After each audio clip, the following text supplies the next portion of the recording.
I always believe that a session should be a bidirectional flow. You'll be here expecting something, and I'm here to provide or fulfill those expectations. And if I'm not able to do that, there's no point in doing it. Okay, so it doesn't justify. So always try to get a hold of me wherever you can, whenever you can.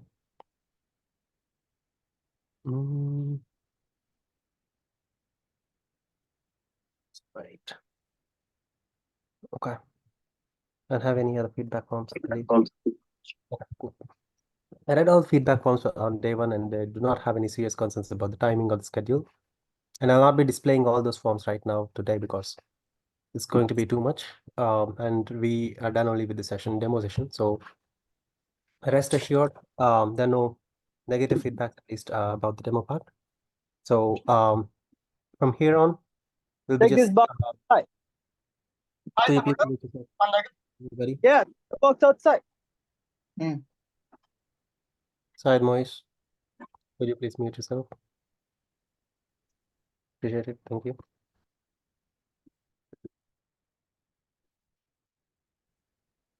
Okay. So if you're patient so far, it means that you're able to hear me, and then there's no issues with my network too, which is great. So the rules are very simple. Just remind me about the recording every session. If at all I miss, you probably will not miss. And feel free to block me at any point of time. You can raise the hand.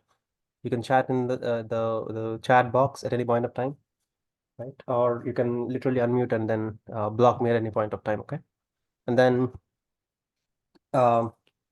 we will mentally proceed and align or expect towards a discussion kind of a thing rather than one side flow, because if it is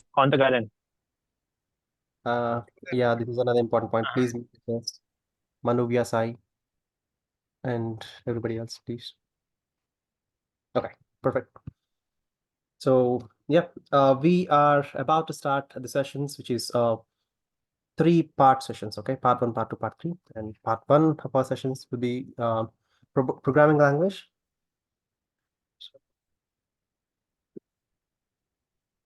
And the programming language we would hit on is going to be Python.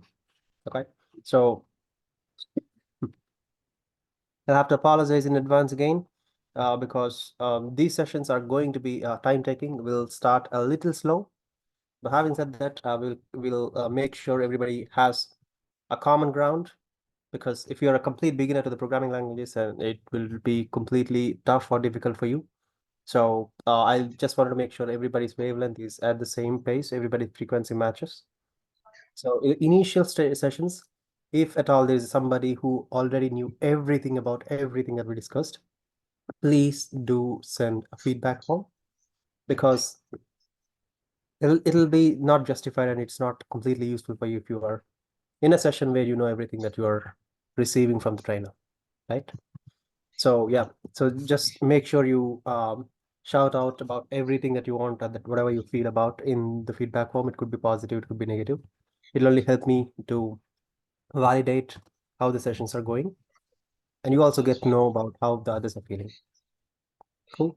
So these are the instructions. So clear so far. So this session today is going to be a very brief introduction about Python as a programming language and why we need to choose it, and the basic introduction about how we operate. Okay, cool. So I hope there are no questions so far, but I still see a people. If you have any question, feel free to unmute. If you do not, please mute yourself. Perfect. Please understand that we are having heavy audience. So if anybody unmutes, it's going to be super difficult for us to maintain and manage, right? Please cooperate. Awesome. Cool. Thank you. First things first. I have to give you a very brief story about the introduction of Python, right? So how it started, and it's just going to be like my daily ritual for every session, right? In the beginning of any session that I start, if it includes Python as a programming language, it's like my anthem kind of a thing. I'll just go with that story because it's truly inspiring, and I got connected with Python with that story. So the story is very simple. It's a real story how Python originated. So there's a guy called as Gurdjieff Van Rossum. He is considered as the godfather of Python. So this guy is actually a pro in C language, and he used to create a lot of algorithms, customize the logics, or implement complicated design patterns or whatever, right? He is good in his job, and he's still working as a developer. He's right now associated recently with Microsoft, and a year ago, maybe a year and a half ago. Until then, he was working with Dropbox. But when he was in early 90s, right? 1990s, uh, he was a hardcore programmer working on C language, and he found a lot of bugs and issues with C language. And there's no way to modify or update the C language because it's not an open source. It's a licensed version. There are a ton of bugs he's raising, keeping on raising. Everybody can raise a bug for any programming language. There'll be a portal, official website of a programming language, and you raise a bug or you fix a bug, right? If it is open source, you also have the ability to fix the bug. It'll get reviewed and approved. But the more he's raising the bugs, the more the bugs are being ghosted. Nobody is caring about his bugs because they are already high priority issues. And those days, the programming languages are not super matured, right? They're not even stable. So he thought for a while, instead of just programming with whatever it is provided by a bunch of people like him, or maybe more intellectual people like him, right? A little more intellectual, let's say. Instead of doing whatever they are providing us to do, why not we create something with whatever they have provided? Which means you already have a C language. With C language, you can design your own algorithms, and you're a pro in C, and you're very comfortable in C. Why not I create a new language based on C, right? That was the concept that gave rise to Python. C as a core layer, he created reusable functions to call a language called as a Python, a new programming language, basically. He did not even decide the name for that programming language. And what he did is, when he saw println, right? This is how you print something in C language. So he got to change this println to his own imagination, right? If he's a writer, he's narrating a story, and writer has the ability and the liberty or freedom to choose his own name, right? So programming language, one big difficulty with the programming languages is that it's not just like English, but it's also a language, right? People miss that it is also a language. It is easy to learn, but it is not easy to learn at the same time. Why is it not easy to learn? It is not easy to learn because the conversion, the keywords is irregular, which means to print something, print ln is the word that you need to use. And you need to remember that there is no connection with the English print that you know of and print ln, right? So he chose this functionality should be wrapped up as a print statement instead of print ln, right? So he wrote a customized C language function called print and then named it as print. So it is more high level than C language. It's human readable, right? So C language, the Python today, you see, is majorly based on C language. It's called as Python or C Python. And why did he name it as Python? Because he's a big fan of Monty Python. It's not the regular Python snake.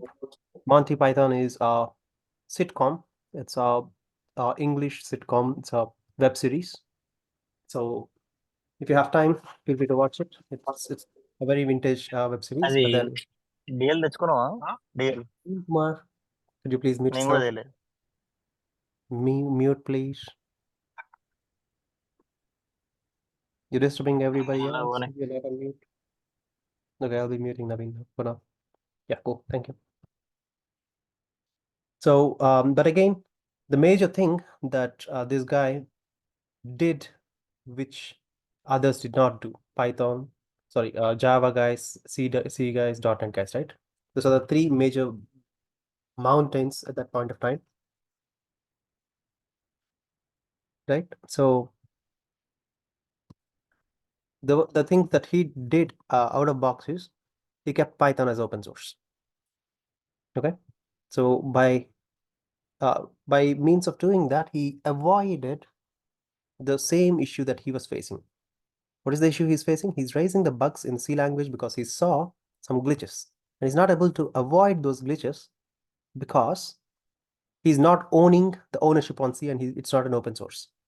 There are dedicated 50 to 60 core team of C developers that are working for C company, and they only has the access to the source code.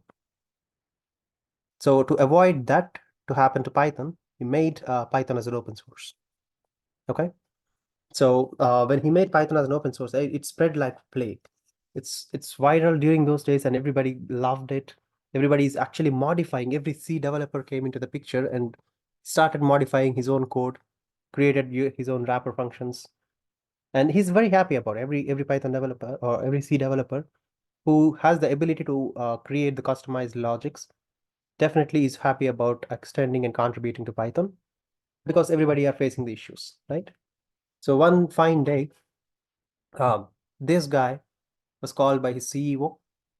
CEO greeted him, appreciated him, and then offered a share in his company. But the deal is he has to sell Python to this company, right? Like, I mean, he has to integrate Python to his company. So, which is fine, but it will not be an open source anymore. And Guru Van Rossum gently declined the offer. He said he is not going to do anything to this language. It is forever going to be an open source, no matter what you do, right? So then the CEO of that company kicked him out of the company. He lost his job, but then he never lost the hope. He gathered his friends, opened a garage, his own garage in his home, and very old machines they are. So he bought, and then they started doing the same thing, extending the C programming wrapper logics to create Python. That was their full-time daily activity for nothing. So their core ideology is to keep Python as a programming language and an open source. And they created what we see Python today. And then when this revolution began across the world, only C developers are happy. They're super happy because they're becoming the contributors of some language. They're proud of it, and their name will be forever be written in the Wikipedia pages or the module pages or whatever the pages, right? The PyPI repo pages. But then the same revolution hit and expanded the Java developers too. So the Java developers got motivated to, and then why not we do the same thing, but instead of preparing or creating another language, there'll be too much redundancy and there'll be too much fighting in the world, right? So let's build a happy place and let's build our own version of Python using Java instead of C, right? So that's what they decided. I don't know who decided there, but Java developers came into place, and they also are reading about Python, and they learned Python, and they started creating Python using Java. This is called as Jython, okay? And same went ahead, and it was actually a contagious disease, right? So everything that goes viral everywhere. So the C# developers came here, and they created something called as Iron Python. So these are the three major flavors of Python available today, and it has the backbones of the three major programming languages that used to rule the world once upon a time, which also means that Python could be called as a superset of all these three languages, right? So, sorry.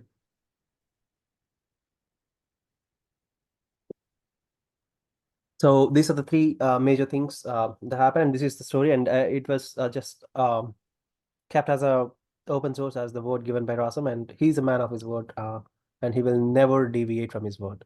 Okay, so he's still working as a developer, and he doesn't want to promote as a lead or any other role. He always wants to code, and he says he does not promote himself to any other position. And companies are craving him to make him something else, but he says, "I love programming, and I will remain as a normal developer, not even a senior developer." So Dropbox acquired him, and then Microsoft acquired him for a huge, hefty packages, but still the designation is still given as a developer.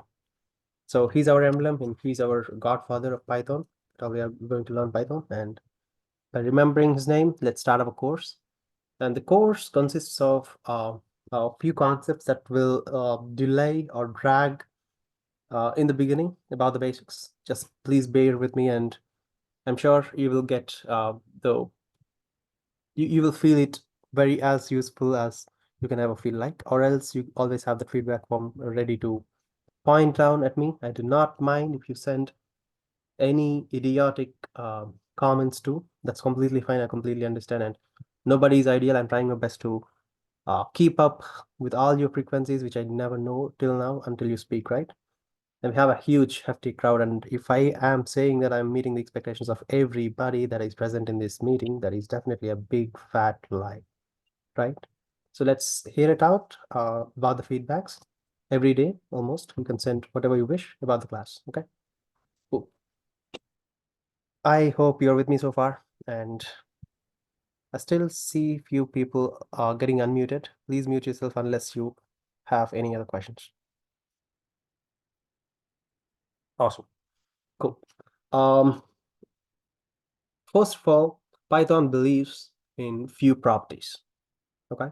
There are many properties, but I'll be discussing only around two properties of those. One is DRY principle, two KISS strategy. The more you work with Python, just remember that if you are following these two principles, it's more than good enough for writing the code. Okay. These two are very important. And if you consider Python as your religion, just consider these two as your building blocks of the religion, right? So DRY stands for do not repeat yourself. Sounds crazy, sounds creepy, it sounds idiotic, but then yeah, it is true. Okay. KISS stands for keep it simple and stupid.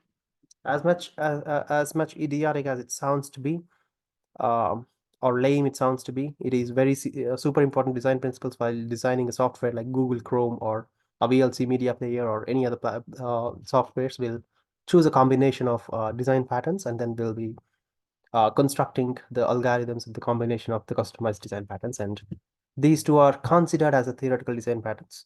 We'll get to know about them as we go by. Okay. You don't have to know what this is, right? But you can always research, Google, and then you can write your comments, whatever you feel about these, right? In software design or development world, what are these two things? You can always do the Google research, and you will, I'm sure you will find a lot of text or the pages of content about the design principles. Okay. So these are not very simple. These are a little complicated than whatever you think. Okay. And then Python is all about oops, which we will never touch in until we reach the final stage of Python, which means it is built on object-oriented programming, and you do not need to know object-oriented programming, right? Because the object-oriented programming is the underlying version of every data type, which is already taken care of. Okay. So, and Python, the best way to learn Python is to learn all the types of data types, how data types and data structures are built, right? So if you know how this works, I assure you 100% that you can work with any kind of package that is already released, or any kind of package or module that will ever release in the entire future. Okay. So the way these objects are constructed, if you know in depth about them, which is what we are going to do in the next couple of sessions, you will get a common formula about knowing about any unknown object or entity in Python. Okay. So that's about that. And why we chose Python? It's purely because the number of jobs that are out there in the market comparatively are greater than any other programming language. Right now, JavaScript frameworks are too very many to learn, and literally every framework does differ from each other, right? It is quite tough to maintain the turbulence that is going on with the JavaScript frameworks, and the Python being another competitor about it. These two are the major market leaders in the requirements right now. So when I say JavaScript, it's not vanilla JavaScript. It could be React.js or Ionic or Cordova or Angular or Backbone or whatever, right? So instead of learning those, Python gives you a very wide open in the market about data engineering roles, data science roles, app development roles, application, full stack application development roles, DevOps or whatever. It has got footprint in everything, even in the gaming industry. You name it, you have it. Okay. So just let's just try to start our journey about this, and then you'll understand the significance of why it is market leader today. Cool. So yeah.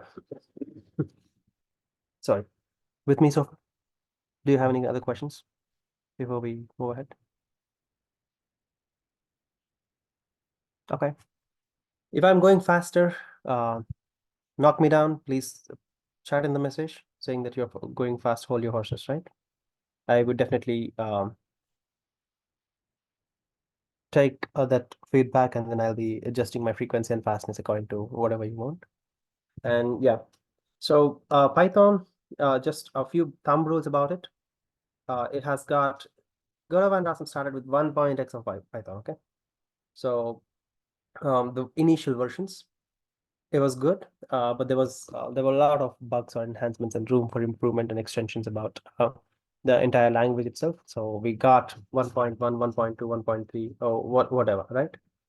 So at a certain point of time, we entered into 2x version.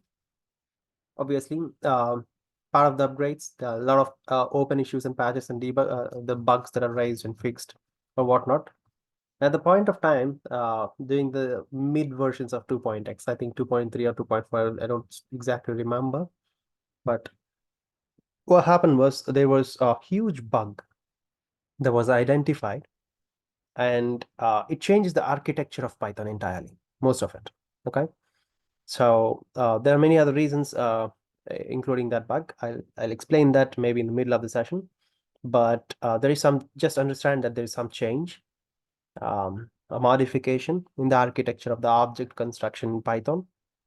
And when we give it as a next version, let's say 2.3 is there, and then when we release 2.4, by fixing that bug, then what happens in 2.4 is you'll get advanced performance and very optimized thing, but then syntax of certain elements is also getting modified, right?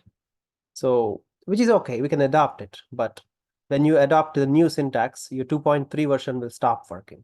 It'll obstruct the ongoing activities because most of the companies already inherited Python 2.3 at that particular point of time. Okay, so at that point of time, people do not want to do the migrations, right? They're like, I have a working Python, even though if it is not optimized the way the architecture is built, I don't really care. I just go with the flow because I have other goals in mind. My company needs to double the revenue. It's not about changing a programming language. It's about expansion of the new entities or the performance of the company in itself, not about the programming language, right? That's not the top priority of the companies at all. They blindsided it and they negotiated. There's a lot of back and forth coming to picture. So they just did not go with that approach.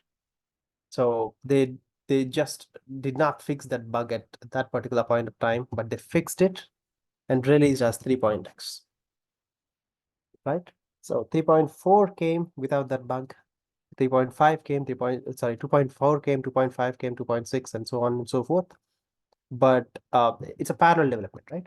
So after fixing it, you got 3.1, 3.2, 3.3, right? Sorry. So this architecture, the different advanced architecture, whatever we're going to talk about in few sessions, is parallelly being developed with 2.x versions as well. Okay. So again, people are giving the sweet excuses of not migrating from 2.x version to 3.x, right? They're not prioritizing at all, like ever. So if you remember those good old days about 2020, everybody was super crazy about something called as Revolution 2020, right? So everybody got their own life goals. By 2020, I have to do this, I have to do that, or whatever, right? So Python organization also decided their goals for Revolution 2020. So they do not want to encourage the 2.x version because it in itself is not optimized, is a proven fact by the developers, right? So they do not want to encourage the thought of advancing or upgrading these versions. So around sometime in 2018 or 17-ish time, they released an update. We've decided our Vision 2020, not Revolution, sorry. It's a book name, I'm sorry. Vision 2020. So the Vision 2020 of Python is released a couple of years before, around 2018-ish time. And the vision is by 2020, whatever. Okay. I'm so sorry, guys. I think some of you are not able to join the meeting because the participants limit has reached. If you are facing such issues, let me know. I will just increase the limit today itself. Okay, cool. So I'll increase the limit by tomorrow itself. I'm very sorry about it. I should have checked the messages. Cool. So according to the Vision 2020, the formula is very simple. By 2020, whatever the version in 2.x, you live with it. You gotta live with it forever, like forever, which means whatever the update that you receive from python.org. Python.org, by the way, is the one and only shop. Get everything about official releases in Python. Okay, I'll talk about that website in a minute. It's called as python.org. It looks very simple, very lightweight, very performance effective. It looks like you have nothing in here, but it is very huge. It's got a lot of links. Every link is nested. But yeah, so they told whatever the version in 2020. By 2020, they reached 2.7 version. That will never be expanded. Okay, but again, Python is an open source. You can have the ability or liberty or freedom to take any version and modify any version, use it on your own use case, customize it. Nobody cares, but python.org will not or will never publish that version if it is related to 2.x. Let's say you have 100 bugs in 2.x version about different modules. We don't care. We are decommissioning the support for 2.7 or 2.x. That's the Vision 2020 of Python. It's literally enforcing or forcing all the other organizations that already inherited Python 2.x to migrate to 3.x. Okay, so most of the times, if you have experience more than, let's say, 5 years, obviously you might have experience working on 2.x is what they consider, because by 2020 is what it was withheld. So we will have to talk about differences between 2.x and 3.x versions of Python on and off as we go by every concept under every category of topic. Okay, so we'll do that definitely for sure. But just remember that your 2.x stopped at 2.7, and right now I think you're running at 3.12, and a new version is also going to get. So the new version is 2.12 right now. So you get all the list of versions here in the download section where the release dates planned to, right? So that's a good thing. 13 is also planned for pre-release as well. So the stable release version is this. So you can literally go for any of the available versions here. Even you can go to the binaries of the 1x version. If you click on the view all the releases, Python truly believes that you can take any available version of Python, and if you think it is useful, yes, by all means, you can definitely go and use it. Okay, so that's what an open source means. You can definitely modify it in any different ways you want. And the properties of Python. So I'll be discussing about the few questions that you might be getting for every topic in the interviews, right? Explain the specialities or the significance of Python, why it is a market leader, right? There are many things that we discuss about the properties that make Python's market leader. But to start off with, Python is a dynamic programming language. It's a complete dynamic language. Okay. So what is a dynamic programming language? Again, there are two different types, static and dynamic. Major difference is that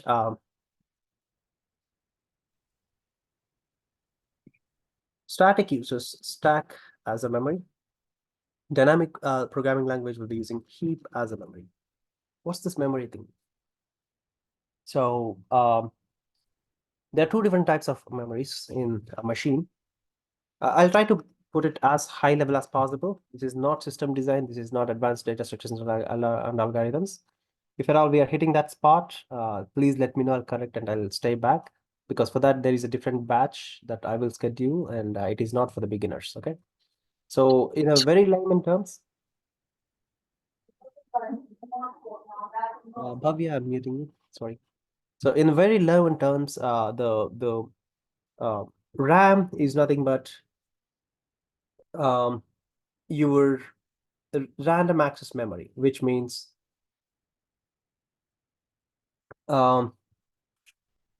when you store a movie in your machine and when you open the movie in the machine, right? So typically you get the movie downloaded from the internet and you watch the movie. In those two steps, when you download the movie, it'll be stored in ROM, the HDD or SSD memory, okay? The disk memory. And when you open the movie, you gotta bring it to the RAM, okay? That is the in-memory thing, right? So for example, if you have 1 GB RAM, okay? If you have 1 GB RAM, okay, sorry, somebody's asking for password. There is no password. Okay, sure. So if there is 1 GB RAM with you in your machine, if you have let's say 2 GB file, right? You cannot open the 2 GB file with that machine anymore, because you need to bring the entire file to your RAM. Okay.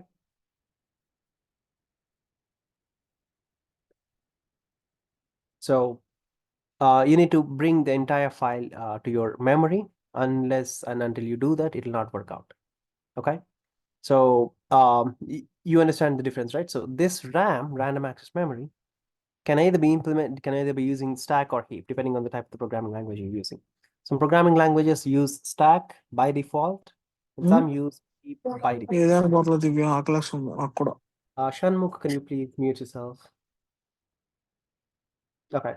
So the matter, the difference between this and that is majorly with the storage here. Okay. So if you are using stack, it is mostly supported by the static programming languages, and there are other properties including this memory thing. So you will declare a data type, okay, for every variable that you declare, that you use. For example, what's the variable again? A variable is nothing but an identifier to store something. For example, if you're traveling somewhere, you need a bag to carry your clothes, a bottle to carry your water. Your bag is a variable, your bottle is a variable, right? You yourself is a variable in this entire world. Your variable name is your name, right? Probably the unique identifier when you tag it along with the surname or whatever, but everything that holds some value, that occupies a space, right, that has some volume, is called as a variable, right? So for that variable, you have certain variable types, which means you could either be a living organism or a non-living organism, or a male, female, binary, non-binary, or whatever, right? Some categories. These are all data types of variables, right? So that applies even for the animals too, right? So in the same way, every variable that has some storage, that occupies some space, that has some value in a programming language, is considered as a variable, and every variable has a kind of a data type. It's a kind of a category or a caste or a religion of that variable. Okay. So that data type has to be mentioned in a static programming language, but in dynamic programming languages, you don't define the data type, okay? Python being a dynamic programming language, we do not declare the data type. We'll come back here and we'll discuss in detail about these two differences a little later. But for now, just know that the memory storage location is a big difference between the dynamic programming languages and the static programming languages. And the other difference is going to be the data type. You will not define or tag any data type for any variable in Python, because by default, the moment you declare a variable, it will identify the data type of it. Okay. How does it do that? We'll talk about it. Okay. So again, our journey in the initial stages about Python begins with the very detailed discussion about building the data types and data structures. Okay. So I'll be just quickly listing out the data types and data structures. And if you have any questions in the meantime, just let me know. I'll be pausing out for around 5 seconds to 10 seconds to fill out the data types and data structures. Okay. Floor is yours until I fill it out. Clear string. Okay, got a chat message. Does all this apply to Python as well? Jython, yeah. So Jython, IronPython, CPython are all the same flavors at the functionality, but the implementation and architecture is done by different programming languages. Okay. So how do I put this? For example, if you take any actor, right? Let's say Scarlett Johansson, right? Or Amanda Seyfried. You watch them acting in 10 to 20 different roles, and every role is different. But the build is made functional from a single person, right? Same way, you use different flavors to cook the programming language. At the end of the day, the functionalities are same, which means Python has some properties. You achieve those you achieve those properties using C language for default Python or CPython. So you achieve the same functionalities using Java and name it as Jython. You achieve the same functionalities using C#, and then you tag it as IronPython. So the properties and the functionality should always remain the same. Hope I answered your question. Bool, and then we also have list, tuple, and then the set, frozen set, dictionary. Keep the questions coming, guys, if you have any other questions to know. And we have then collection objects, and then we have advanced data structures. For this, I am telling you that there is going to be a different batch, if at all. It's been a while I took this advanced data structures. It's been a few months, because this is not for beginners again. And if people interested are at least more than 20 only, then I'll be taking these sessions. But let's see. So the advanced data structures will have linked lists. We have single linked list. We have double linked list. We have circular linked list. Then we have different other types of customizations available. Then we have trie, we have tree, we have graphs, and we have other combinational advanced data structures too. Okay, so for all these things, we will be focusing only on this. All right. So we will touch base certainly about the collection objects as well, because collection objects are not a big deal if you understand how these objects are constructed from the very core concepts. You'll certainly be able to figure out each collection object, and depending on the version of the Python, you have different types of different list of collection objects. Okay, so for example, collections Python 3.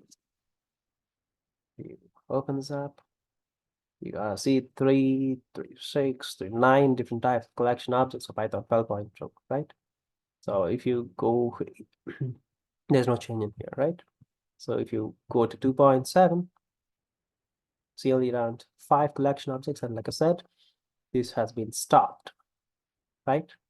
So this development will never proceed ahead further, and whatever you see in this list is going to be the final version of 2.7. All right.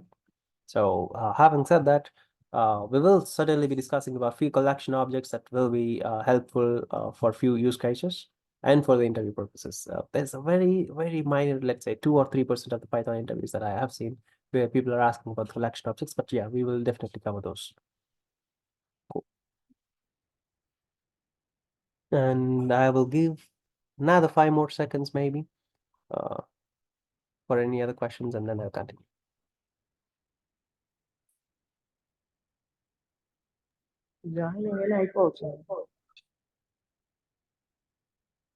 Perfect.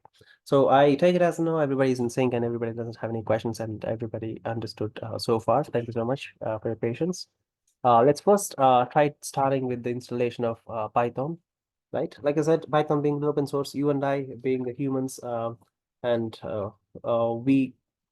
Okay, I got another question. Sorry, is range part of the data type? But no, these are the data types or the data structures. In fact, data types are these, and then data structures are these. Range is an object in Python. We'll discuss about it later. So yeah, just consider this as containers of certain values. For example, like I just mentioned, right? A human, an animal, or a bag. For example, if you have a bag, you cannot pour water in the bag, right? You can put a laptop in the bag, right? So at the same time, you cannot fit an elephant in the bag. You can fit a small cat in the bag, right? Depending on the use case, you got to use the type of variable to store the type of data. For each category of use case you're dealing with, depending on the type of the data, you got to choose different types of data types or data structures. Okay. So, but then these are the entire list. Cool. So that's that. But could you please list some dynamic programming languages other than Python? I could give you one closest example. It's called as Ruby. Ruby is another dynamic programming language, and JavaScript is another dynamic programming language, right? So the dynamic programming languages can be identified by looking at their functions and the declaration of the variables too. Okay, so functions in the programming languages are normal functions for static. For dynamic, functions are called as higher order functions, since you asked that question, right? Or first class functions. So the functions in any dynamic programming languages will have superpowers. Okay. So what superpowers do we have? We have the ability to replace any variable with function. Okay. The function can replace any variable or any data type or data structure. That's a different story. Once you are done with this, you'll get to know about the functions and how it differentiates between static and dynamic programming languages. But yeah, to answer your question, Ruby is one of the best example. So another name of data type since where no. So let's say variable has a data type. Okay. You got a bag. What is that bag? The data type of bag is non-living, let's say. Okay. Non-living and used to hold certain size, right? So you got you, let's say you are a living entity. That's your variable. Okay. And another thing about you is you are living and then you are male or female, right? Or whatever the gender, right? So that's your data type. You being a variable, your data type is your gender, maybe your identity category, right? So that gives you a group of category of people that makes you a part of a group. That's called as a data type. Does that make sense, Arbas?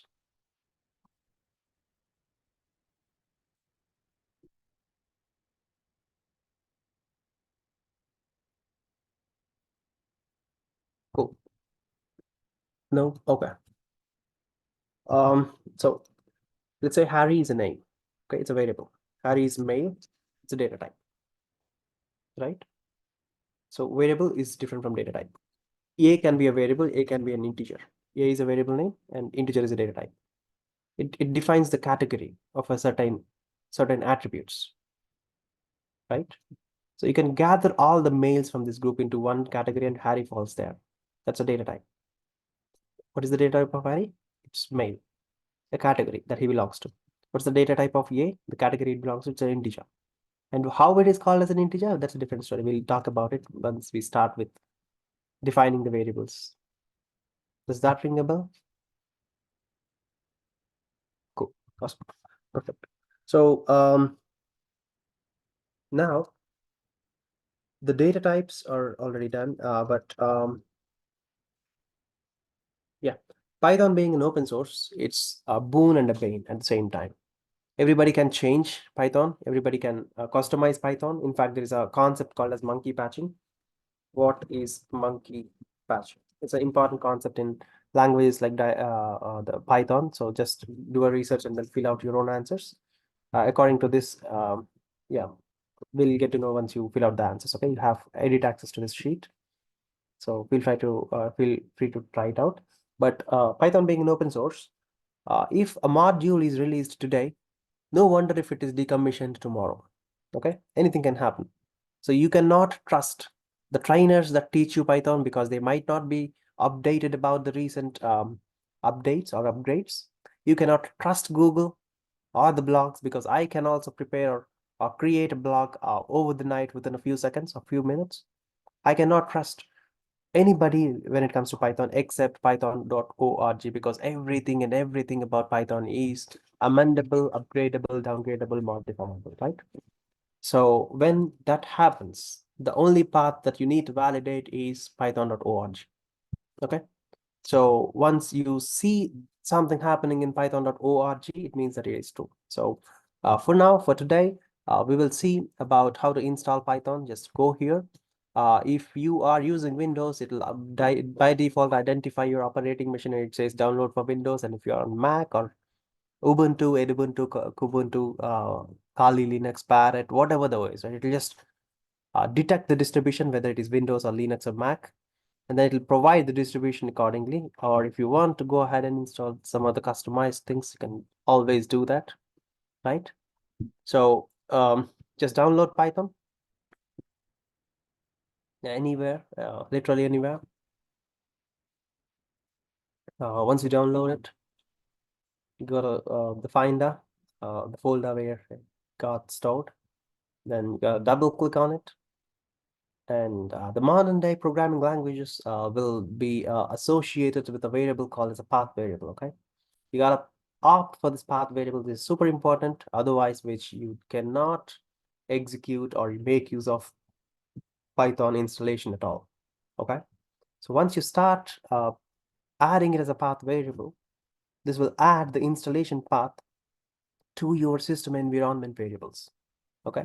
So when you're executing Python, it'll always go to this path and then get the python.exe file from that particular installation path, and then it'll use that python.exe to execute any programming file, any Python file that you are ever going to execute in future. Okay. Python is installed from Microsoft Store. Python 12.2 required for this. No, you don't need any upgraded version in this course. Okay, you can literally work with even 2.7. That's completely fine. Any version works if it is active, and if you're able to run any Python function, that's okay. You don't have to be with the advanced latest version. Okay, cool. Can we install Python in mobile? So yes and no. There are a lot of Linux mobiles that were decommissioned previously. I think it's about 3 to 4 years ago. There, yes, definitely you can. But in your mobile, if it is Mac OS, you have to convert it as an installable file. Even in Windows, you can definitely convert this as an installable file, and you can try to. Again, I don't see any Windows mobiles these days too. So Android mobiles, you have to convert the file as an APK, but I don't recommend to use it. So we forgot to mark the environment variable. Yeah, okay. If we forget it, I'll come to that point. You don't have to worry about it. You have to go to the edit system environment variables section in Windows. Okay. So if you go here, you click on this environment variables, you click on the path variable, you see the Python installation. I got 3.10 installed. So this is the installation path. You can add or edit, right? So click on this and then you can edit this text, and then you can copy paste the installation path, or simply you can uninstall and then reinstall with this path as fixed. But again, to answer your question in a different way, you can also append the installation path using the Linux command. I'm using the git bash inside Windows. So you see the same system information here, okay? 3.10 scripts and the Perl is exactly what I have in here, right? So the path variable. So these three things, and it also has here, okay? So these are all there. So you can add or append it from there also, but it's too complicated. I don't recommend you doing that unless you're an expert in Linux commands or Linux distributions, all right? So try to make sure you remember the option of opting it, and if not, yeah, you'll have to go with the workaround. For now, I'm not installing it because, yeah, I can actually install it too. That's okay. So just go ahead with it and then install Python. And once you install Python, one important thing that you need to remember is, let's say if you have a CMD or a terminal or a git bash or terminator or iTerm or any other kernel, the PowerShell, Corn shell, Bourne shell, right? Any terminal or kernel or interpreter you opened up before installing Python. I repeat, before installing Python, right? Before you install Python, if you have one of these kernels or interpreters opened up, they will not detect the installation of Python. You have to close them and open them again, okay? It's just like a quick refresh, okay? So that's that. And can I use Python with PyCharm? Yes, absolutely. PyCharm is meant for Python ideally, but you can also execute other things too. It's just another interpreter, right? So do not worry about the interpreters right now for now, because once you are done with the installation, you will be seeing something called as IDLE. This is a default interpreter for Python. I'm only able to see 3.10 because the installation of this 3.12 is not done yet. What is PyCharm? Don't worry about it. We don't know. We do not know about PyCharm at all. Just don't worry. You can Google it. It's just another interpreter in Python to execute Python. There are multiple flavors, right? We got Atom, we got Vim Editor, we got PyCharm, we got VS Code, IntelliJ. There are a ton of interpreters, and I will introduce you to those very slowly. Just do not bother about it for now yet. Okay. So once the Python is installed, directly go ahead and search for IDLE. There you go. You see this? That is for 3.12 version. That is the latest version that we just installed right now. Okay. So there you go. So the first session, we're done with the introduction and we're done with the installation, and we see Python, and let's just do one last thing, print, and then the parenthesis, hello world. Voila, that's it. Okay. So for now, I think this is it for today's session.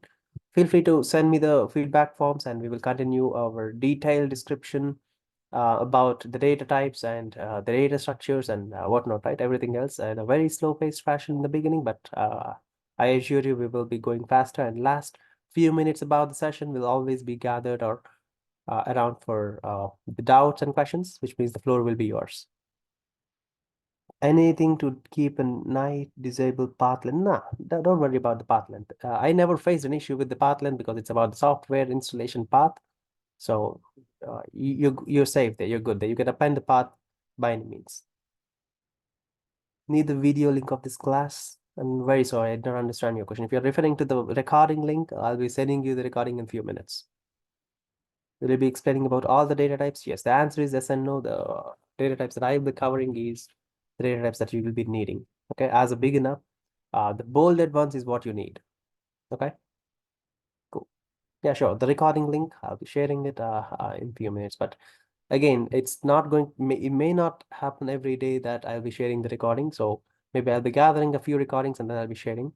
But I'll try to keep it as fast as I can, maybe because before the next session starts. And I'll need a volunteer, some from one of you guys very soon, maybe after a couple of sessions. Once you decide to be part of this session, right, then we will discuss, and one will do the volunteering thing to upload these recordings to the Google Drive, because my Zoom cloud storage is not that great. It's only having 10 GB and I have other things going on. So we need some volunteer to sync up these sessions to the cloud, the Google Drive. Okay, I'm new to this batch. Which course module I have to follow? If there are any course outline, could you please kindly provide me the course outline? No, maybe I'll recommend you to go with the demo regarding alarm. Sorry, your name is a little long name, Shah maybe, right? Please go through the demo session, then you'll get all the details with it. If you did not find any answers even after going through the demo session, please feel free to ping me in the group or DM me personally. Yes, Ravi.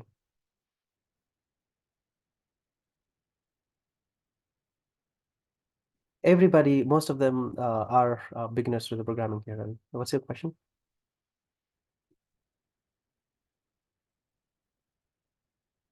Feel free to unmute and talk if you'd like to. It'll also be easier. Yes, Harry.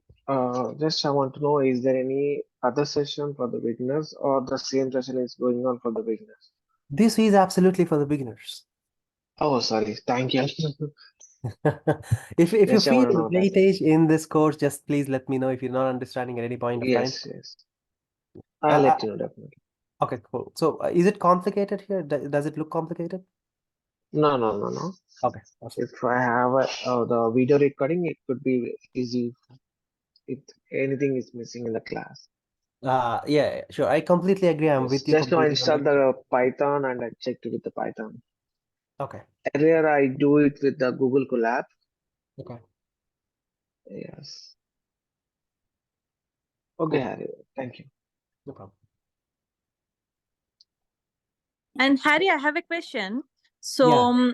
like going forward, like like I see like few of the trainers they have like pre-written code and they'll explain it a bit. So, is that gonna be the same way, or are you gonna type everything and then explain us line to line? Uh, does it really matter if I type or get the codes from somewhere? It doesn't really matter. I believe so, but yeah, I'm sure I'll be meeting your expectations for whatever it is. It depends really on the topic. You will have the PPTs that already has the pre-existing codes, but we will be doing the interactive sessions. So it might waste some time when while you have to watch me doing that code, but it is needed. And I assure you, you will not be finding it as a waste of time. So it's this and that both. Okay, because usually when we go through the pre-written code, like we won't be concentrating too much on few things. Like for example, syntax. When we write the function, like there are few things which we need to like define. For example, or for the class, like so if we type, like if you type and explain everything, maybe like it will be a better understanding for everyone. Yes. It certainly depends on the topic. There are few very minor topics, very straightforward, plain topics that doesn't need me to write from scratch. That we will not be doing it from scratch, but rest of the things we will build from scratch. So don't worry about it. Okay, thank you. Will we get the access to the Google Docs for it? Yes, we certainly do. I'll be sharing you the recording, the links for this running notes as we go by, and we'll also get the recording link, and then just please go through the demo link. You'll get to know what links you will get. Hi, Hari. I understand that based on the majority, you chose the class time to be 9 p.m. Is there any possibility to change the class to 8 p.m.? I mean, That is the very very reason why I requested everybody to push the feedback forms. I'm very sorry again. I apologize. I think only you mentioned that in the feedback form, I believe so, but nobody else did it. A few people were asking me to push it towards 10 p.m. CST because they are in very. I completely understand, but the CST, I mean, we are a batch of like four. We live in the EST, Eastern Standard Time, which is like 11 for us now. If you push it to Understand. 10, it will be like way too late. I mean, late night. And Got it. one more thing, I have a question. I've been through the Python earlier. I mean, I have learned a few things about the Python. Is there any chance that I can get access to the data structures course that you're teaching right now? Yeah. Let's talk about the first concern. It's only purely non-emotional thing. I cannot accommodate any request until it is spoken out loud with the majority. So all the concerns, please put it here. Bid for your new time and a reason for it. So that if everybody gets convinced, only then we can try to see whatever we can do about the course timings change or anything. Okay. So that's about the Perfect, sheet. got it. I have access to the edit access is there for it, and I'll be sharing the links. Cool. So second question, yes. If you are interested, maybe after this session, right? After this course is done, we can definitely join for the advanced data structures and algorithms. And I I am very sure there are experienced Python developers that were part of these courses previously, and they found a lot of things that are very new that they never saw before. That's their feedback. So I strongly recommend you to be part of this course for at least 4 to 5 sessions. And if you still think that there is nothing new that you're learning, just 4 or 5 sessions, that's it. All right, Obviously, we perfect. can call it out and then we can discuss about the advanced data structures. Perfect. So do you suggest to take any other course? I mean, I understand that you're teaching Python, but is there any other course that we can learn parallelly, I mean, based on the Udemy platforms, or is there anything that you're gonna suggest, like AWS or some other things like, the JavaScripts or Node.js or any other things that you're gonna suggest or something, please? No, I mean, my recommendation, I might be a little biased about it, but keep your mind clean. If you are a beginner, that is definitely good for me. But do not Mhm. mess up your brain with a lot of other concepts. We have 3 parts in this tutorial. We'll be covering AWS, we'll be covering Python, and also the real time. Perfect. Perfect. Thank you, Hari. Problem. Will you be utilizing? No, we will not be utilizing ideally throughout the course. It is only for the beginners. You will be getting multiple flavors. And most of the time, I'll be recommending something called as Vim Editor, and that is for a very good reason. So we'll get to know about it, but we'll explore the Jupyter notebook in the form of Google Colab. We will also explore the VS Code. We'll explore ideally, we'll explore Vim Editor and also other versions depending on the stream. Okay. So for every interview perspective, for every use case, you need to choose something, right? So for example, if you're applying for a data science opportunity, you have to say that you're using Jupyter notebook, IPython notebook. Okay. SageMaker notebook. So likewise, I'll be giving you based on the topic. We'll discuss about it in a separate session. Where can I get access to the current document? I will be sending the links in the groups.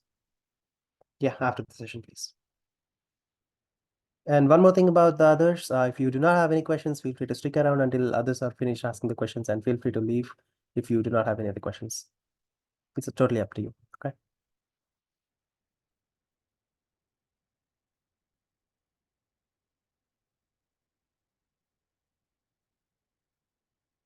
Thank you so much, guys. And again, I'm very sorry for the delay today, and I'll not be repeating it again.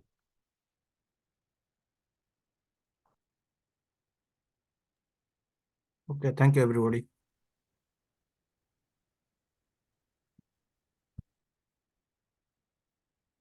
Good night, guys. Thank you.